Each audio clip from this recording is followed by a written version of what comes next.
For centuries, the galaxy had spoken of humanity as if they were ghosts.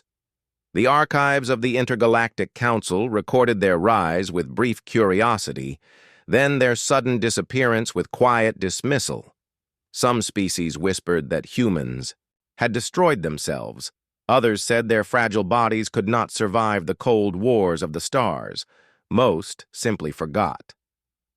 On the crystalline world of Varix, young scholars studied history and paused only briefly on the human era.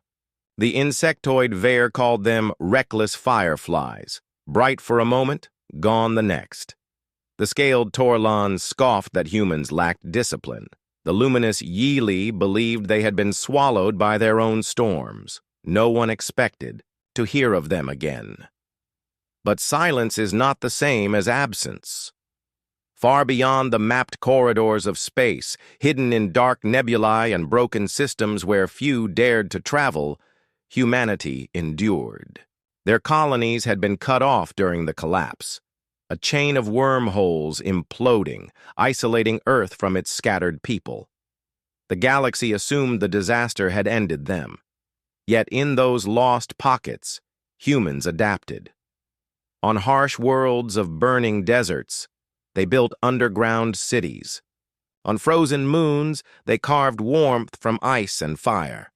On rogue planets drifting in eternal night, they forged artificial suns and raised children beneath their glow.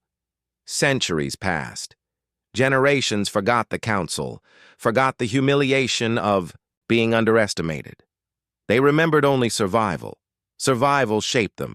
They grew stronger in ways the galaxy could not imagine. Their ships became heavier, built not for elegance, but endurance. Their weapons were not the brightest, but they could fire under conditions that broke alien designs. Their minds learned to twist problems into solutions, not with grace, but with grit. Humanity became a people forged in hardship, united by one belief: they would return.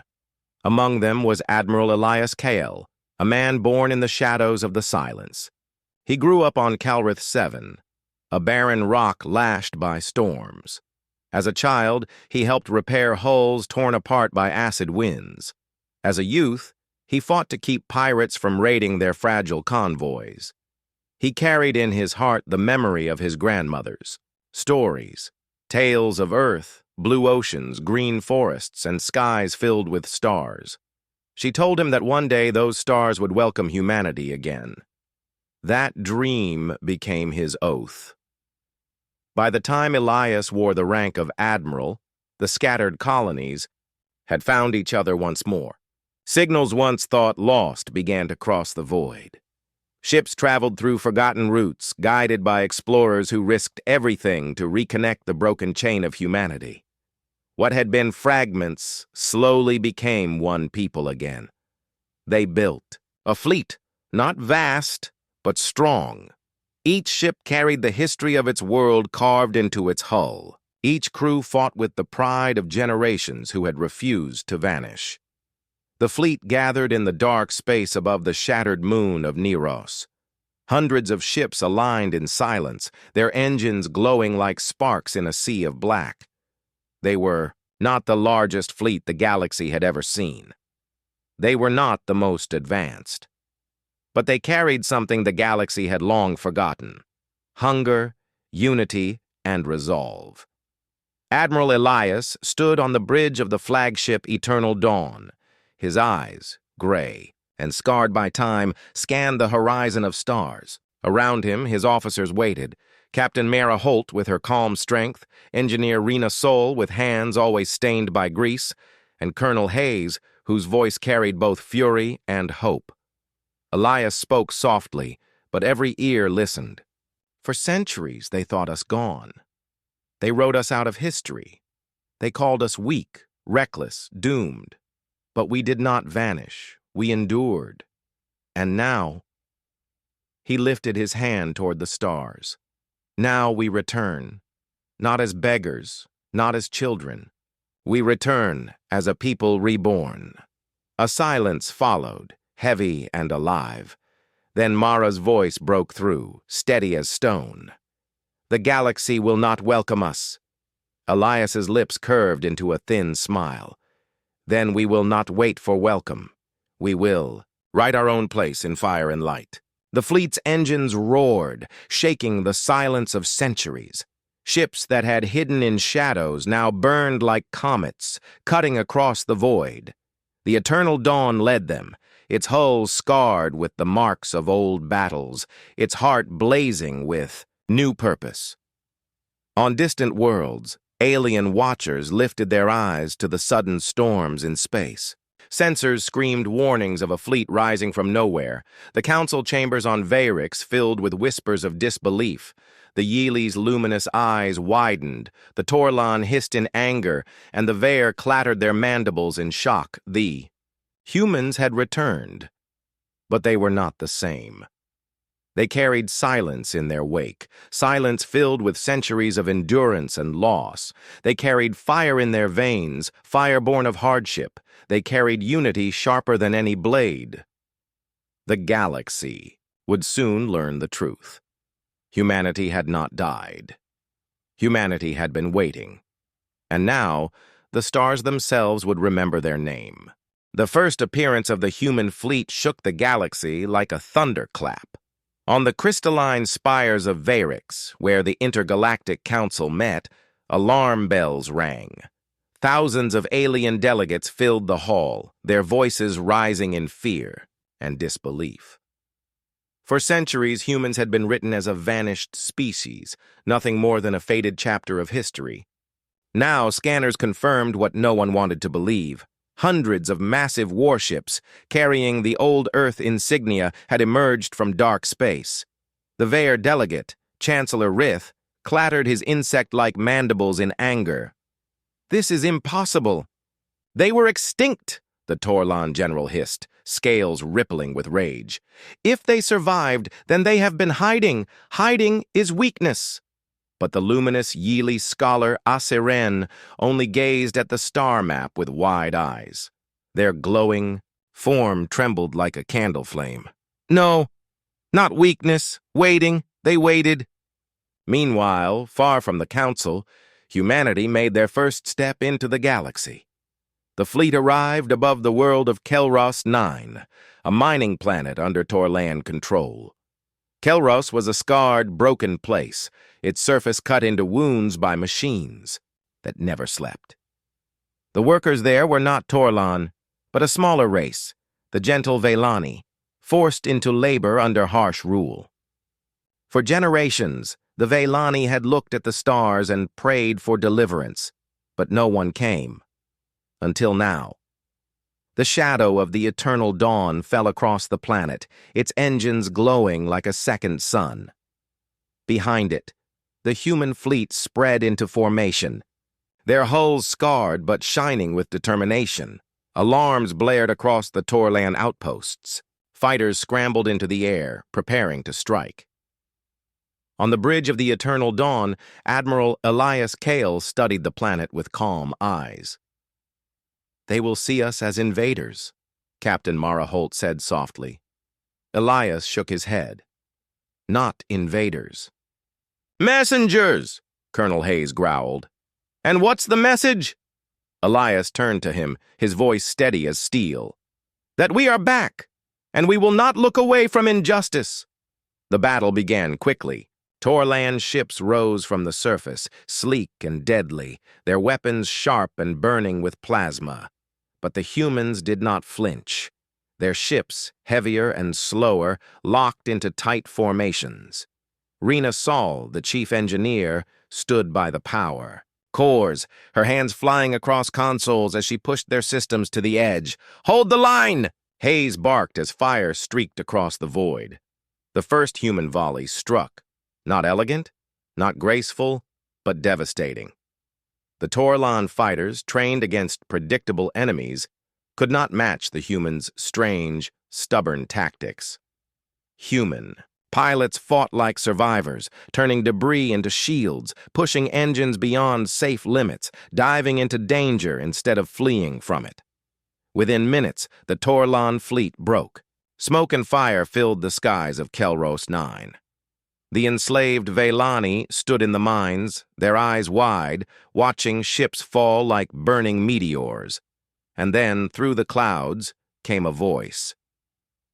Broadcast across every frequency, Admiral Elias spoke. His voice carried not just through machines, but into hearts. People of Kelros 9, we are human. We are not conquerors. We are not here to take. We are here to return what was stolen. Your freedom begins today. The words shook the planet. More than any weapon, the Velani fell to their knees in disbelief, tears glowing on their pale faces. For the first time in centuries, hope was not a dream. Back in the council chambers, chaos erupted. Alien leaders shouted, demanded, cursed. Some called for immediate war. Others argued for caution.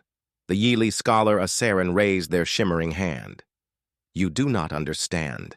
They are not the same as before. The silence has changed them. Look at how they fight. Look at how they rise. Humanity has returned not as children, but as something new. The council leader struck his staff against the floor, silencing the chamber. His eyes narrowed. Then, the question is not what they are. The question is, what do they want? Above Kelros 9, the eternal dawn stood like a guardian. Elias watched as Torlan survivors retreated into deep space. He knew they would return with reinforcements. He knew the council would not welcome his fleet, but as he looked at the Velani workers waving from the ground, he also knew one truth. Humanity could not stay silent any longer. Mara stepped to his side. You've started something we can't stop now. Elias nodded. His voice was quiet, but it carried the weight of centuries. Good. Let it spread. Let them all hear it. The stars have forgotten our name long enough. It's time they remember. The fleet turned, engines burning, ready for the next world. Their silence was over. Their story had just begun. The storm of humanity's return spread faster than light. Across the galaxy, whispers turned into shouts, and shouts became panic. On Varix, in the shining halls of the Intergalactic Council, leaders of hundreds of species gathered in urgent session. The crystalline chamber glowed with harsh light as voices clashed. The insectoid Vair clicked their mandibles angrily. The scaled Torlans slammed their claws on the floor, demanding war. The soft, luminous Yili trembled, speaking of prophecy and change. For centuries, the council had ruled without challenge. Now, one word broke their pride: humans. Chancellor Rith of the Vair raised his tall, armored body, eyes glowing cold. They have returned with weapons, with fire, with defiance. Already they toppled Torlan control. Do you not see? They are a threat to the Order of the Stars. General Vorak of the Torlan hissed in fury, scales rattling. They destroyed my outpost on Kelros 9. If we do not strike them now, they will rise like a disease. We should crush them before they spread. But Asarin, the Yili scholar, stepped forward, their glowing body soft like a candle flame. Their voice was calm, but heavy with meaning. You call them a disease, but diseases consume. Humanity does not consume. They endure. They were silent for centuries, yet they survived where no one else could. You cannot crush what learns to grow in silence. The chamber erupted in noise again. Some shouted for peace, others demanded blood. In the end, the council leader raised his staff and silenced them all. His voice was like iron. Prepare a coalition fleet. If humans think they can rewrite the stars, let us remind them whose galaxy this is. The decision was made. War was coming. Far away, aboard the Eternal Dawn, Admiral Elias Kyle felt the weight of that storm before it arrived. He stood at the bridge window, staring at the endless sea of stars. Around him, his officers worked in silence, but the air was heavy with unspoken fears. Colonel Hayes broke the silence first, his voice sharp. The council will come for us. You know that. They won't let this stand. Captain Mara Holt turned from her console, her calm voice steady. They underestimate us. That has always been their weakness. Elias's eyes narrowed. And our strength. He knew the truth. Humanity was outnumbered, outgunned, and unwanted. But deep inside, he also knew something the galaxy had forgotten. Humanity's fire did not come from numbers or power. It came from will. The next target of the fleet was not a planet of war, but a planet of silence. Arkan 4, a desert world on the edge of mapped space. Once, centuries ago, it had been a human colony, abandoned after the collapse. Rumors said only bones remained. The eternal dawn descended into orbit, its shadow falling over golden sands. The fleet spread out, scanning for signs of life. What they found stunned them all. There were survivors, not many, only a few thousand, but they had endured centuries alone. Their cities were half buried in sand, their water drawn from deep wells, their homes carved into stone cliffs. When the human fleet appeared above them, the people of Arkan 4 wept. They had believed themselves forgotten forever. Admiral Elias himself walked onto the sands to meet them. The survivors knelt, but Elias lifted them with gentle hands. "No one kneels," he said. "Not to me, not to anyone. You are human. You stood when the stars turned their backs. You remind us what we are." Tears filled the air, but behind the tears came strength. The people of Arkan 4 joined the fleet, bringing knowledge of survival in the harshest of places. Their voices, their songs, their hope filled the halls of the ships. Humanity was not just returning, they were gathering. Piece by piece, the scattered fragments of their people were becoming whole again. But the galaxy was already moving. At the edge of human scanners, a massive fleet began to gather. Dozens of alien warships, sleek and deadly, carried the banners of the Council. Their mission was simple: end the human threat before it spread any further. On the eternal dawn, warnings flashed. Colonel Hayes studied the data and cursed. "They're coming. Bigger than anything we've faced. If they corner us, we don't stand a chance." The bridge fell into silence. Everyone looked to Elias. His face was calm, though shadows weighed on his eyes. "They think war is only fought with numbers. They have forgotten how we fight. We use what we have. We bend what we must, and we do not break." Mara's voice was low, but strong. "Then we'll remind them." Elias turned back to the stars.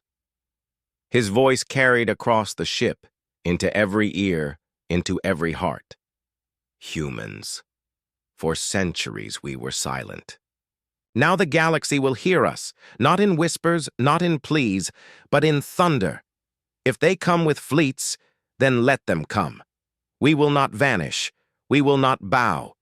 We are the storm they never prepared for." The crew roared in response. Engineers tightened their grip on tools. Pilots strapped into their seats. Soldiers checked their weapons. Ordinary men and women, once forgotten, now stood ready to carve their names back into the stars. The Council fleet was approaching. The first great clash was near, and in the silence before the storm, humanity stood unshaken. The galaxy had been waiting for this moment. For weeks, messages flew between star systems. The humans are coming. The Council is moving to stop them. On distant worlds, people gathered around hollow screens to watch the reports. Some prayed for the Council's victory. Others secretly prayed for the humans. At the edge of the Kelros sector, two fleets prepared to meet.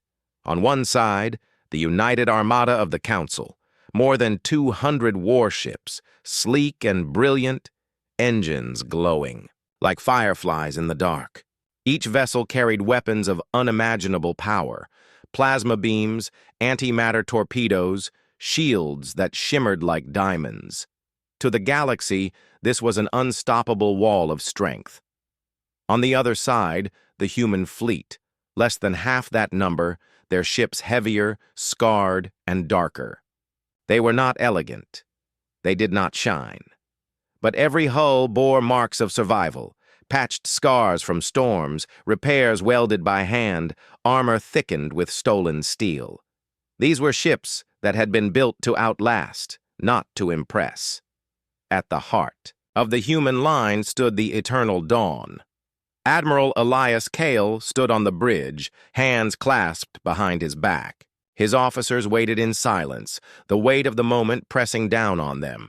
Beyond the glass, the Council fleet spread like a glittering net across the stars. Colonel Hayes broke the silence first, his voice sharp with tension. They outnumber us more than 2-1. Their weapons outrange ours. On paper, this isn't a battle. It's an execution. Captain Mara Holt glanced at Elias, her calm eyes steady. But humans don't fight on paper. Rena Sol, the engineer, grinned despite the fear in her chest. We fight dirty. A faint smile touched Elias's lips. His voice was calm, but it carried fire. They have power. We have will. Remember that. The Council fleet moved first. Dozens of torpedoes lit the void, glowing like falling stars. Plasma beams carved the darkness, streaking toward the human ships. The battle began with thunder. Human shields flared, hulls shook, but the fleet held formation, refusing to scatter. Instead of retreating, they moved forward, cutting through the storm with stubborn precision. "Return fire!" Hayes shouted. Human cannons roared. Railguns spat molten rounds across the void. Missiles spiraled like wolves hunting prey. They did not match the beauty of the Council's weapons, but they struck with raw force. Several Council frigates broke apart, torn open, by impacts they had never prepared for. The galaxy, watching from afar, gasped. The humans were not falling. They were fighting. In the chaos, Elias's strategy unfolded. "Close the gap," he ordered. The Council fleet had expected humans to stay at range, where their weapons were weaker. Instead, the Eternal Dawn and her escorts charged forward, diving into the heart of the enemy formation. Human ships weaved through the Council's elegant lines, turning the battle into a storm of confusion. Pilots risked everything, using debris as cover, pushing engines past red lines. Some ships sacrificed their shields to ram enemy vessels, holding them long enough for others to strike. Humanity's greatest weapon was not strength, but the refusal to give in. On the Council flagship, General Vorak of the Torlan roared in fury. His claws tore into the control rails as he watched human ships tear apart his fleet with reckless courage. They are nothing. They should be nothing. Crush them. But the more he raged, the more his commanders faltered.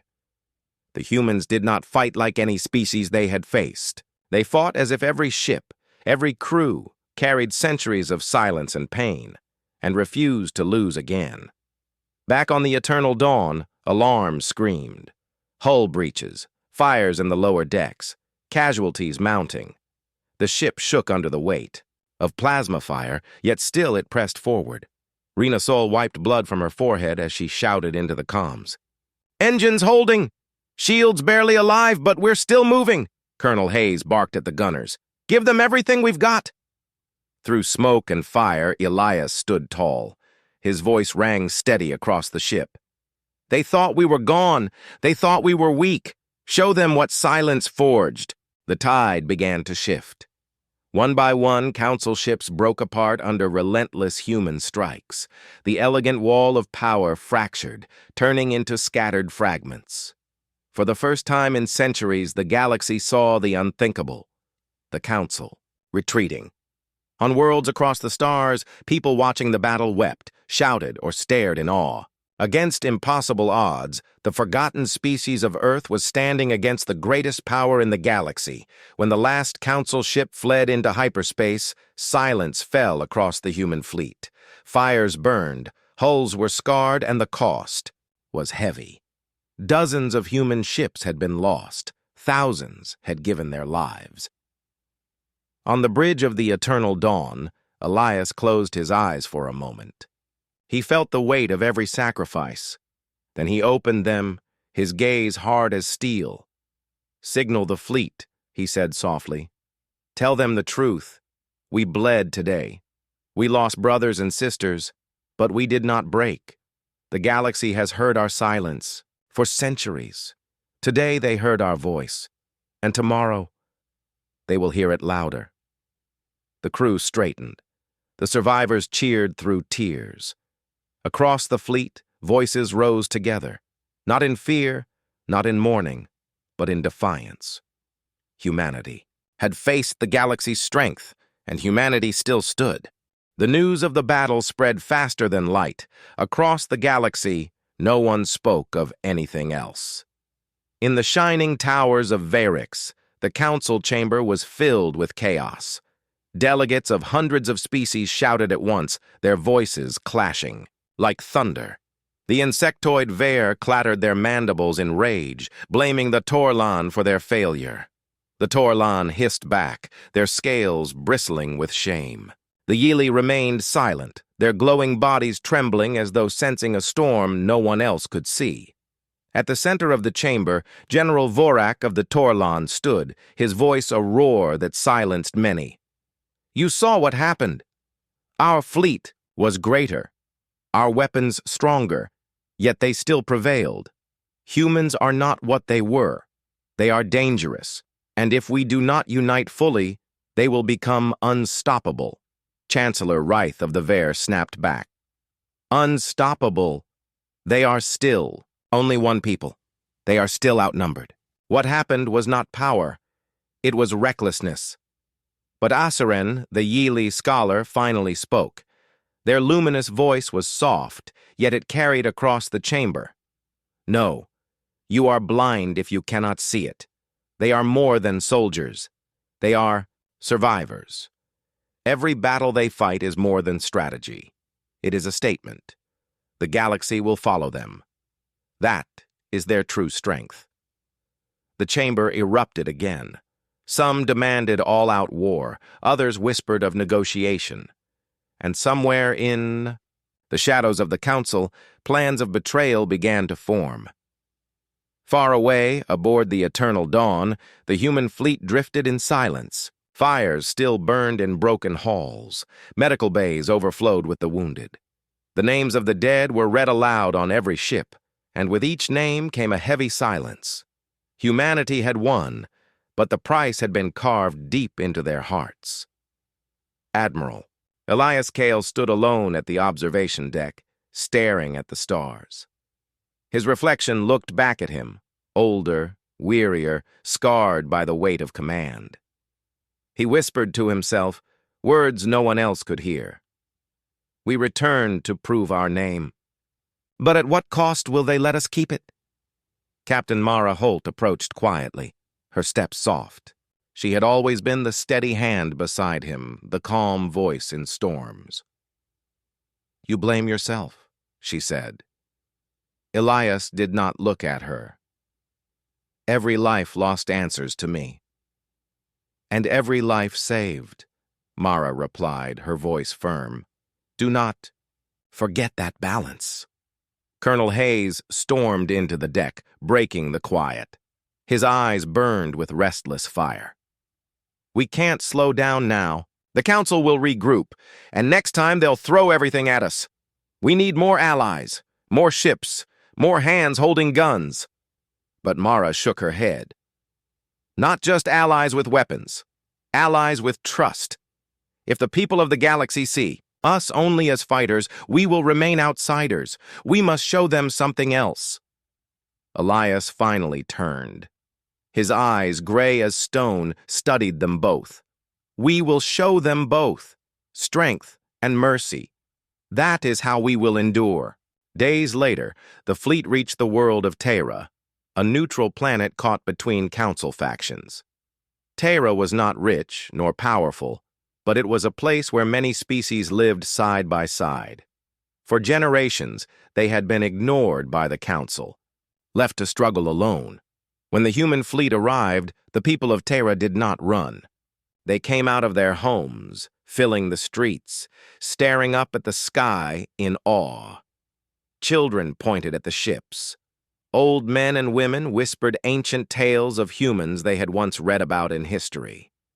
And when Admiral Elias addressed them through open channels, his words carried like fire through dry grass. We do not come as rulers. We do not come as conquerors. We come as those who were forgotten, yet endured. We stand not only for ourselves, but for all who have been ignored, silenced, or broken. The stars belong to more than the few. They belong to all who dare to reach for them. The people of Terra cheered, their voices rising like thunder. For the first time, another world openly declared itself for humanity. The council watched, in fury as loyalty shifted before their eyes. But even as hope spread, betrayal was already moving in shadows. In secret chambers of Varix, Chancellor Rith of the Vare met with General Vorak. Their voices were low, their eyes sharp. If humanity continues, the council will fracture, Rith whispered. Vorak's claws tightened. Then we strike not as the council, but as hunters, quietly, swiftly. If their fleet falls in darkness, no one will question. The plan was set. While the council argued in open halls, hidden fleets would move through back channels. Assassins would be sent. Traps would be laid.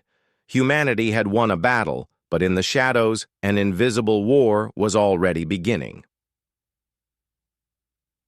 Back on the Eternal Dawn, Elias felt the change in the air. Reports of strange movements on the borders, whispers of spies, a sudden silence in the council's usual signals. His instincts, sharpened by a lifetime of survival, told him the truth. They are not finished with us. The real war has not yet begun. Mara looked at him, her voice steady. Then we must be ready. Elias nodded, his voice low but filled with steel. We were silent once, never again. If betrayal comes, it will find us waiting. The stars outside glimmered, vast and endless. And in their reflection, the human fleet prepared, not only for battles they could see, but for the knives hidden in the dark. The galaxy grew quieter after the human victory, but the silence was not peace. It was the silence of predators waiting for the right moment to strike. In hidden corners of space, fleets moved without banners, cloaked in darkness. In the chambers of Varix, smiles covered whispers of murder. Admiral Elias Kale felt it before it came. On the bridge of the Eternal Dawn, he stared at the latest reports. Strange signals near trade routes, missing scouts, colonies cut off from contact. It was a pattern too careful to be chance. They're setting something, he murmured. Captain Mara Holt stood beside him, her sharp eyes on the data. They want us to follow. They want us to believe we can outsmart them. Colonel Hayes slammed a fist against the railing. Let them try. We'll break their teeth again. But Elias did not smile. His instincts, hardened by silence and storms, told him this was no simple battle. This was a trap.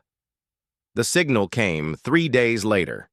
A distress call from the colony of Deiros, a small mining world on the border of Council space. The message was broken, filled with static, but the meaning was clear. Under attack, need help, humans, please come. The fleet gathered in the shadow of a red dwarf star. Officers debated. Hayes demanded immediate rescue. Mara urged caution. Elias listened to both, then gave his command. We go. If this is a trap, then we will face it. If it is real, then they need us. Humanity cannot turn away. Not now, not ever. The fleet moved. Engines flared. Hope and fear traveled with them. When they reached Deiros, the trap closed. The colony was burning. Mines were shattered. Cities torn apart. Fires raging across the ground. Human signals cried out for help. But as the fleet descended, shadows filled the stars. From hyperspace, the hidden armada emerged. Vaer warships with spiked hulls, Torlan dreadnoughts bristling with plasma cannons, and mercenary craft from species the Council had quietly paid. Over 100 ships formed a net around Daros, glittering like a cage of knives. On the eternal dawn, alarms screamed. "Multiple contacts! They were waiting for us!" Hayes cursed. "They brought half the Council's armies." Mara's voice cut through the panic, calm, steady. "Then they fear us more than they admit." Elias gripped the rail. His voice was iron.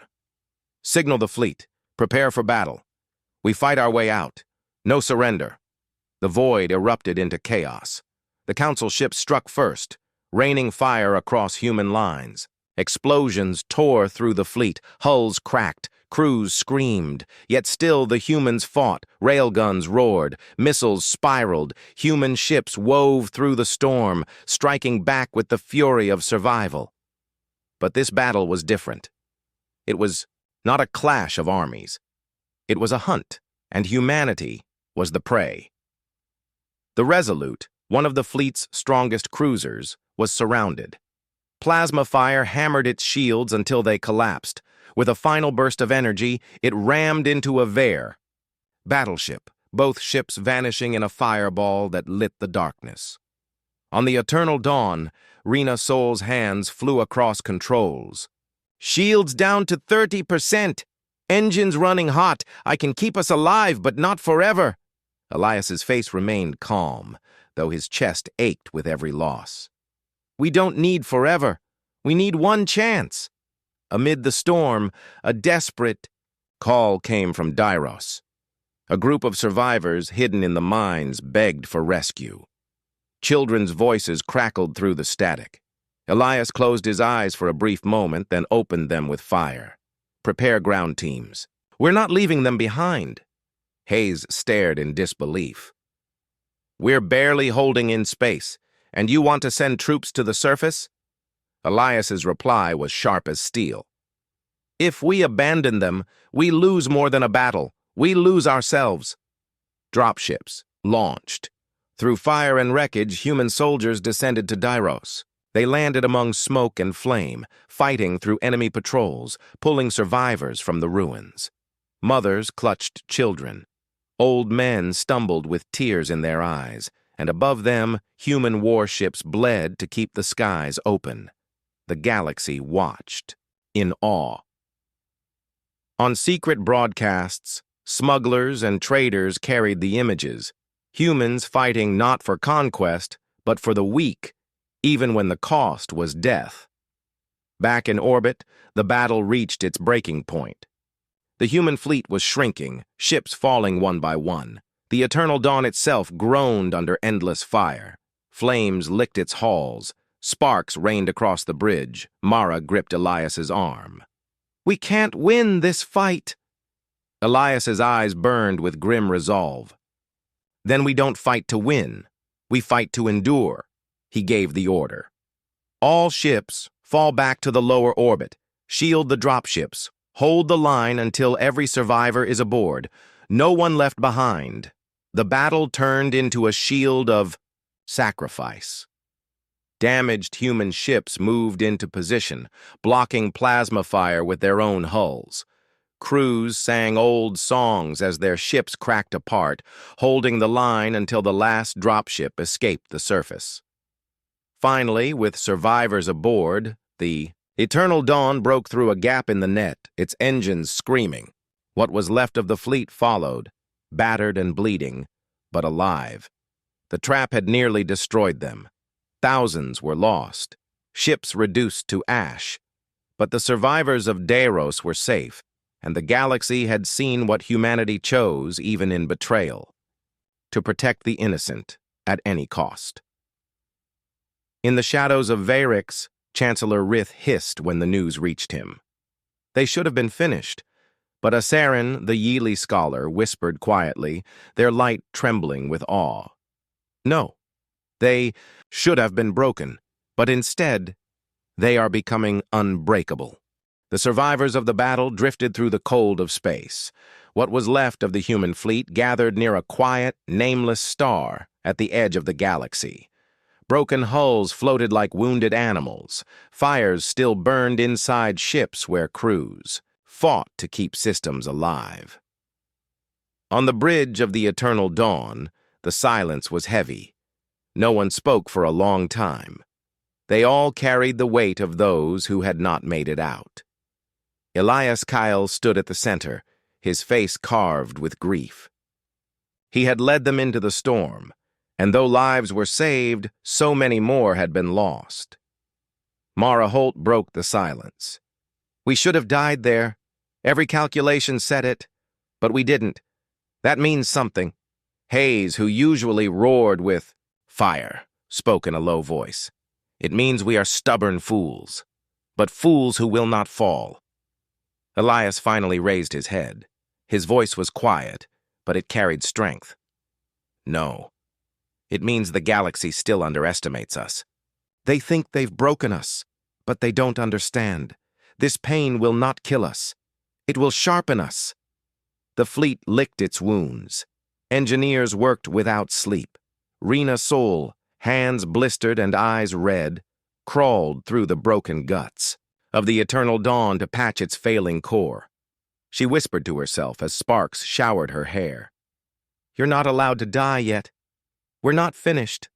In the med bays, doctors worked on rows of wounded. Some soldiers wept quietly, not for themselves, but for the friends who would never return. Children rescued from Dairos moved through the ship's corridors, holding hands, staring at the strange steel walls. To them, these battered ships were more than machines. They were angels that had fallen from the sky to carry them away from fire. And as the fleet healed, word spread. Smugglers carried whispers across the stars. Pirates told the tale in shadowy bars. Farmers on distant worlds spoke the name human again with awe. The story of Dairos lit sparks in places the council had long kept dark. But Elias knew sparks alone would not save them. The council would come again harder and stronger. Humanity had to be ready. He called his officers to the strategy hall. A map of stars glowed before them, filled with shifting symbols of enemy fleets. They think, we will hide. They think we will run, Elias said. His eyes burned with steel. We will not. We will show them humanity cannot be hunted. Mara leaned forward. But how? Their fleets outnumber us. Their weapons are stronger. Rena's tired voice rose from the side. Stronger isn't always smarter, and smarter isn't always braver. Hayes grinned, the fire in him returning. Then we use what we have, not just guns, not just ships. We use ourselves. Elias nodded. Exactly. Humanity's strength has never been in our weapons. It has been in our will. We endured silence when others thought we were gone. We endured betrayal when others thought we would surrender. Now we turn that endurance into strategy. The plan was dangerous, perhaps even impossible. But impossibility was something humanity had learned to challenge. They would not strike the council head-on. That would be suicide. Instead, they would strike where the council thought them weakest, through the forgotten paths of space, the ruins of old wars, and the shadowed corridors of black holes where no sane fleet dared travel. Elias spread his hand over the map. We will become what they fear in the dark. We will move where their laws cannot reach. Every time they think they have cornered us, they will find only ghosts. And when the moment is right, when they believe us beaten, then we will strike. The officers exchanged looks. Fear mixed with hope. Hayes laughed, a deep, raw sound.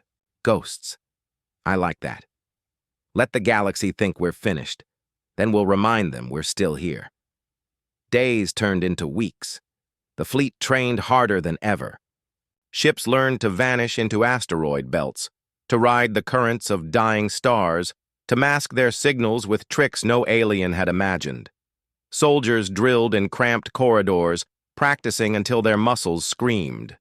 Children grew stronger, watching their protectors with wide eyes, and something began to change.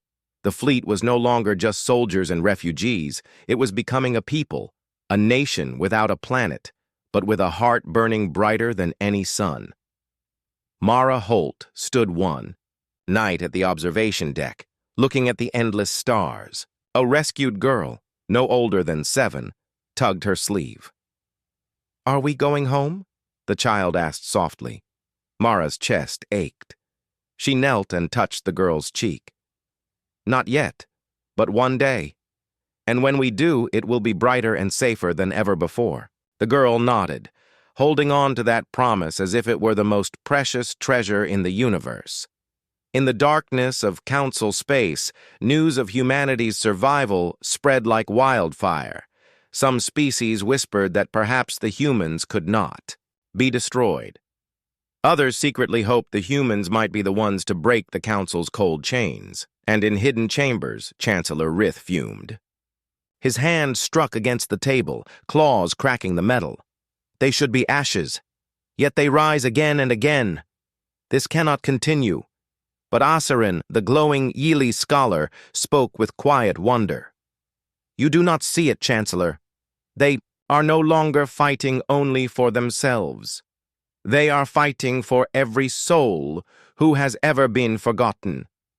That is why they cannot be erased." Rith's eyes narrowed. "Then we will erase the galaxy's memory of them." But even as he spoke, the stars themselves seemed to tremble, for humanity's silence was gone, and their voice was growing louder. The human fleet moved like shadows across the stars. Their ships were still scarred, their numbers still few, but their will was sharper than any blade. Every captain, every soldier, every engineer carried the memory of Deiros, the trap, the fire, the screams.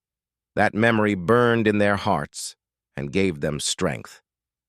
Elias Kale stood on the command deck of the Eternal Dawn. Before him glowed the star map, showing the target of their first strike, a Council supply hub orbiting the gas giant Vera 9.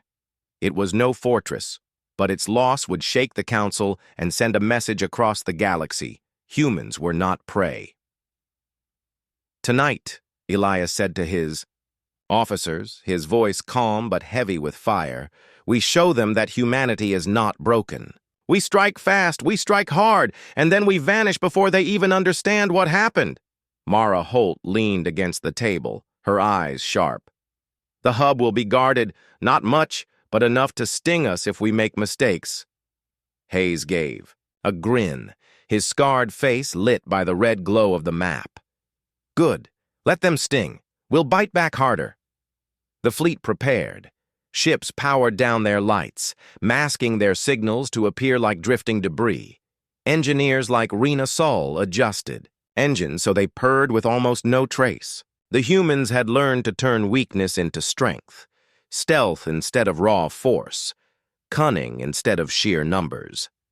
On the edge of the Vera system, they waited in the cold, watching the hub. The station gleamed silver against the swirling blue clouds of the giant planet. Dozens of alien freighters docked there, carrying weapons, fuel, and food for the Council's armies. It was a lifeline, Elias whispered, almost to himself. Cut the lifeline, and the beast grows weaker. When the moment came, it was sudden. From the darkness, the Eternal Dawn and her sisters ignited their drives. Beams of energy burst from their cannons, tearing into the station's outer defenses before alarms even finished sounding. Hayes led a squadron of smaller ships, weaving through enemy fire like hunters in the night. Explosions lit the void, scattering broken metal into the storm of the gas giant's orbit. Mara's voice rang across the comms. "Shields forward! Keep the formation tight!" The human ships danced between enemy patrols, striking quick and pulling back, never giving the defenders time to regroup. Their movements were unpredictable, almost reckless, but each strike carried precision. Years of surviving with too little, of fighting impossible odds, had made humanity fight like no other species could. On the station, panic spread. Council officers shouted orders, but their words drowned beneath chaos. One alien commander screamed, "It's impossible! They shouldn't even be here!" But they were. Rena Sol, in the belly of the Eternal Dawn, fought with sweat running down. Her face as she rerouted power again and again to keep the weapons firing. Sparks burned her arms, but she did not stop. Every explosion outside felt like thunder in her chest. In the chaos, Elias gave the order that would mark the night in history. Target the core. End it. A volley of human fire struck the station's power heart. Light flared brighter than the stars, and a shockwave rippled across space. The supply hub split apart, burning as it fell toward the crushing blue storms of Vera 9. The Council's lifeline was gone, but humanity did not stay to bask in victory. As Council reinforcements warped in, they found only silence and ruins.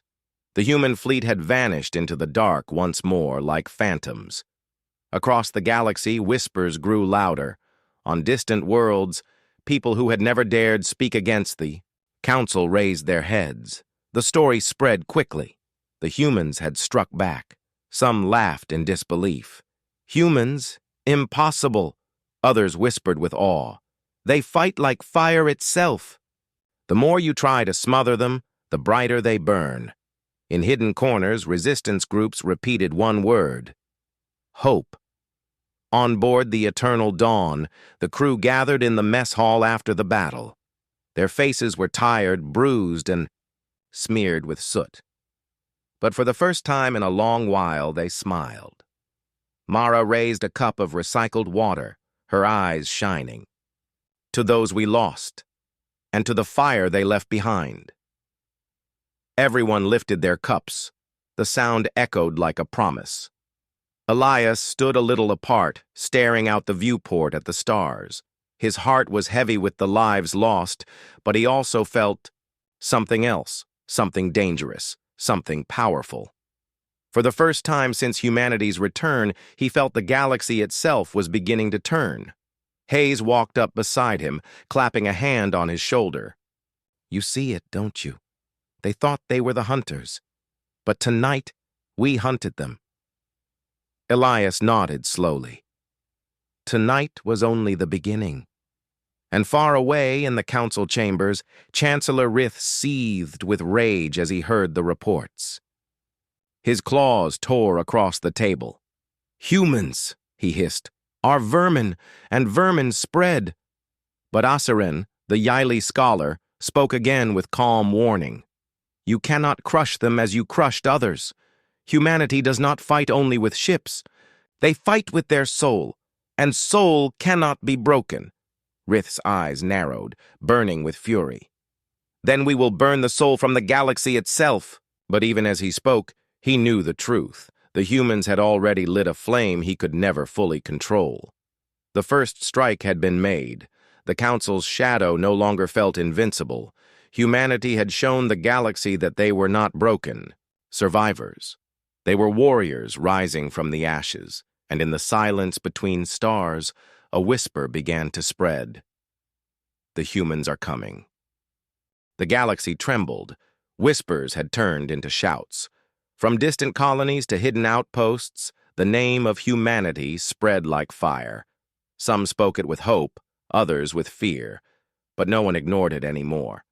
The Council gathered their greatest fleet, thousands of ships, forged with the power of dozens of species, surrounding the capital system of Etheris. They believed numbers would crush humanity once and for all. They believed no spark could survive a storm. Elias Kyle stood on the bridge of the Eternal Dawn, gazing at the star map that glowed with enemy signatures. The Council's fleet looked endless, like a wall of steel and fire blocking the path forward. His crew stood silent, watching, waiting for his voice. He felt their fear. He shared it. But he also carried something heavier, a fire inside that had been passed down through centuries of silence.